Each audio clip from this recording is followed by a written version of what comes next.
So if you've ever been, is this working? Have you ever been, morning, need more caffeine. Shopping for in-ears sucks. It just does. There's no good way to do it. Everything is anecdotal, and that's the nature of the product, right?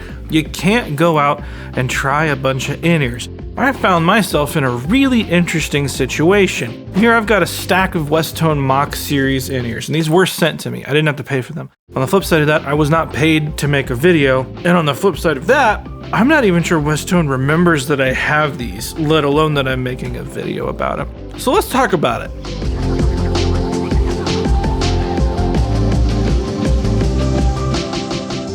So when I was first initially approached about this, probably before Christmas 2023, and I got them very early January, they wanted me to try a few of the Mach series headphones. I'm totally down. But I didn't know how to make a video like this because I'm trying a bunch of headphones and I'm just talking to you about how they sound. That feels really weird. What if I can give these to a bunch of different people? See how they like them. Let the product speak for itself. In that instance, I've been back and forth with them asking questions about things, and I've completely lost contact with the individual that set this up. So I don't even think they're expecting a video, but this is a really interesting situation for me to talk about what I've learned about what I find valuable in an in-ear monitor, whether it's Westone or not.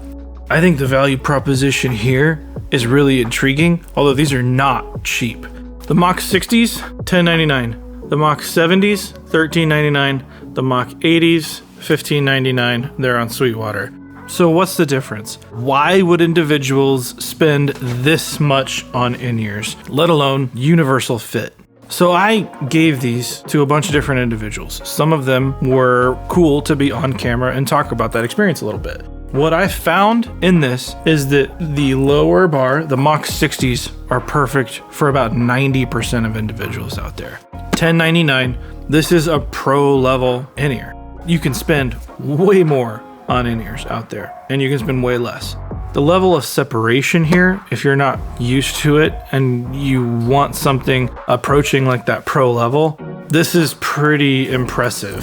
The 70s, I found every vocalist that I gave multiple sets to, they like the 70s, which was very interesting because this was my least favorite one. I am a vocalist, however, in the context that I was using these, I wasn't performing vocally.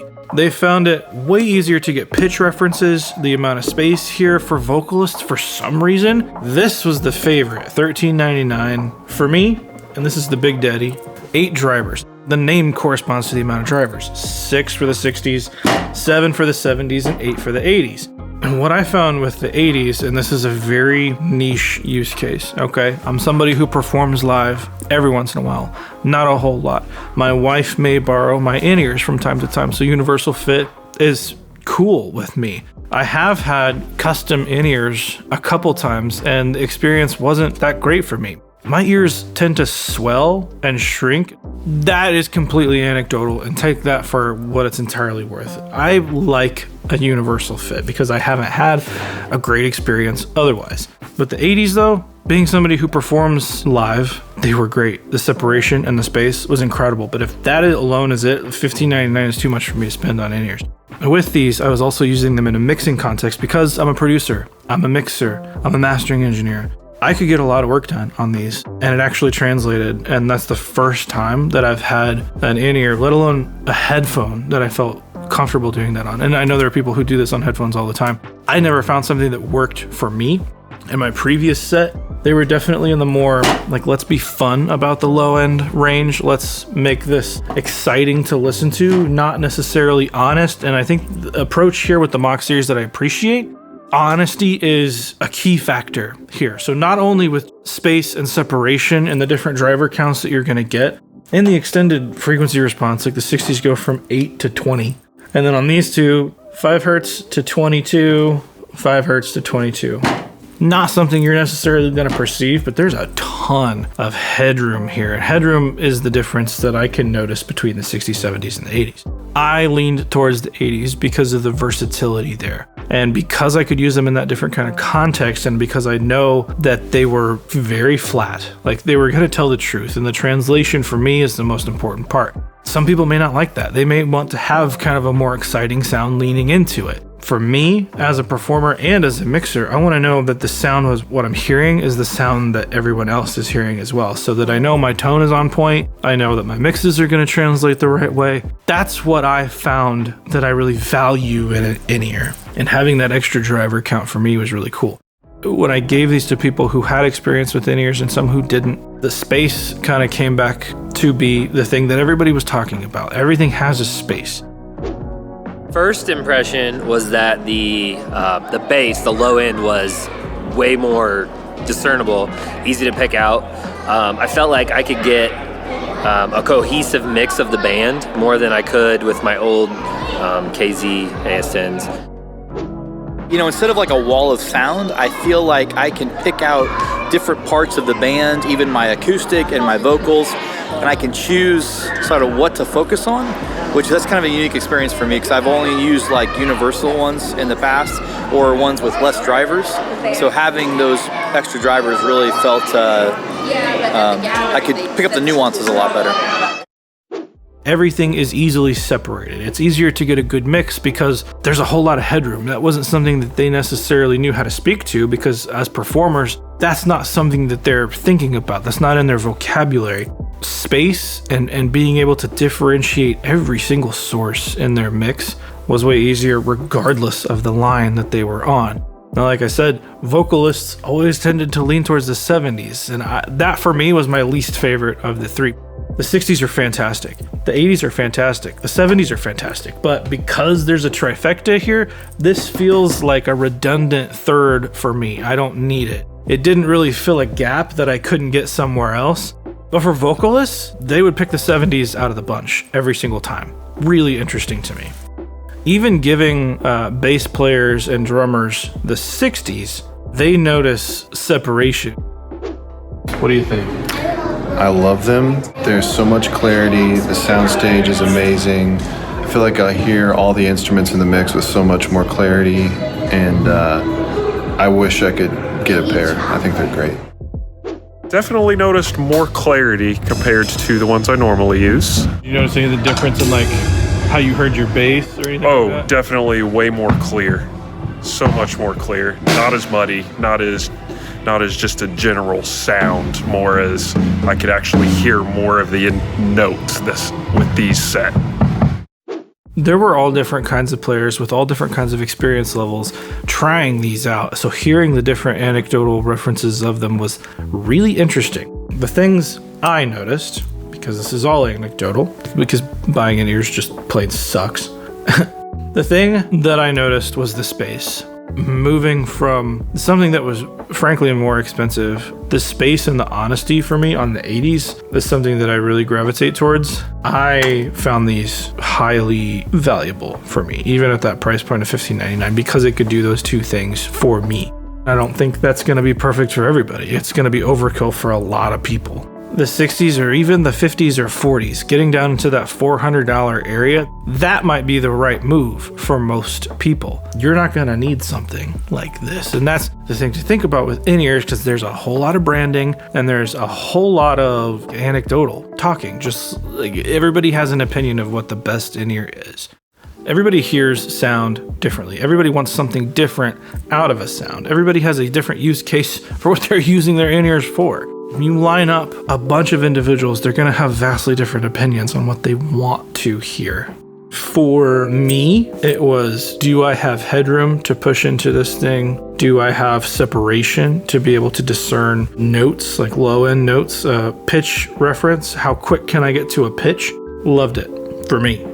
The thing I didn't like, the cord feels really short on these, but I should say, I'm a short guy, but I have a long, freakishly long torso for my body type.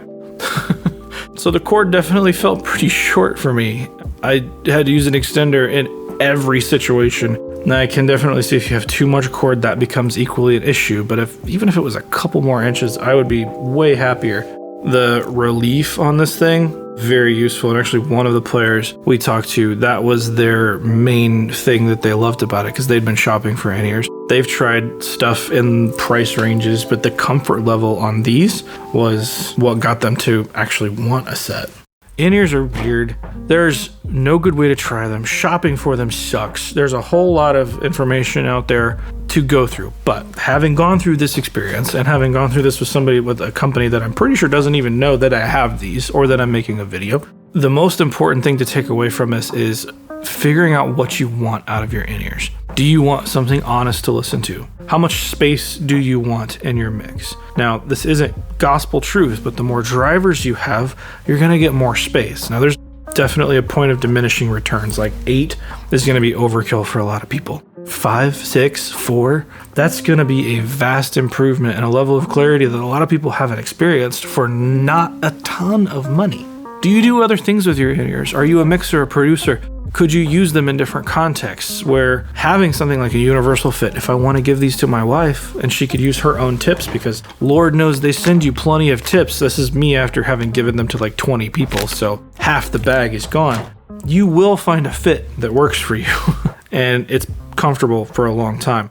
So whether it's Westone or whether it's another company, think about those things that you want out of your in-ears. Think about the things that are going to serve you as a player the best. Think about longevity in a product. Like, do you care about getting a case with them? And I mean, with Westones, geez, they give you these at like almost every level, like Pelican cases. These things are going to be protected. As long as you take care of them, they're along for the ride with you for a very long period of time. And a lot of other companies do this as well. If you want to check out Westone, I'm going to put links down below. This video is not technically sponsored by anybody. I did receive these to play with, although, like I've said a few times in this video, I'm pretty sure Westone does not know that I have these anymore at this point. Communication lines have been broken. But if you want to check these out, I will put links to Sweetwater. Those are affiliate links. I do get kickbacks if you purchase this or anything else from Sweetwater. But the key point to take away here, what you want out of an in-ear is going to be different for literally everyone. And I think when we're looking at this, we're not really taking into account what our personal needs are. We're not necessarily being honest with what we need out of them. It seems like there's hyper opposites. Either you're gonna go with the Amazon bargain bin set, maybe for some people that's perfect, or there's the hyper opposite where you're gonna go spend multi-thousands of dollars on a custom mold set because somebody told you that was the best way to go. I think there's a middle ground there, and I think the middle ground is represented in a whole lot of different companies. Do you need to go custom fit? I don't know. For me, having used these for about 6 months now, this has been a better experience than the 2 sets of custom molds that I have had made.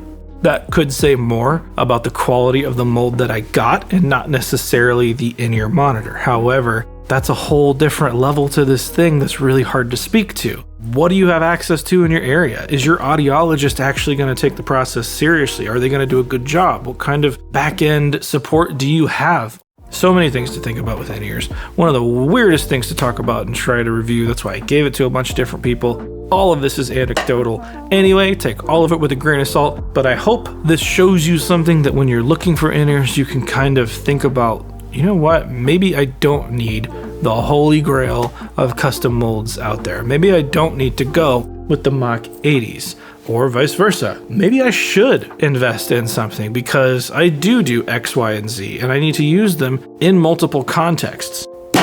Last thing to put a bow on this, different people will experience sound in a whole lot of different ways, especially as a performer. Your comfortability with not just your instrument, but how you're hearing yourself and those around you vastly impact your performance and how you can get lost in the moment. Now for me, having tried all of these, I could get lost in each one of them. The in-ears weren't the limiting factor for me. Having played on really, really cheap sets and really, really expensive sets alike, there are things that I think the more expensive sets that I have had have done a little better, but they cost way more than anything on this table. On the flip side of that, there's really, really cheap ear monitors that make it more difficult to get lost. You have to put in a little more time with your mix. You have to be more intentional with the things that you're giving precedent in that mix, but it's definitely possible. So what do you value out of your in-ears? How much are you going to use them? How much do you want to spend? All these things play into it. Anyway, guys, if you like this video, hit like, subscribe for more. I'm Resident Loser Jeremy, and I'll see you in the next one.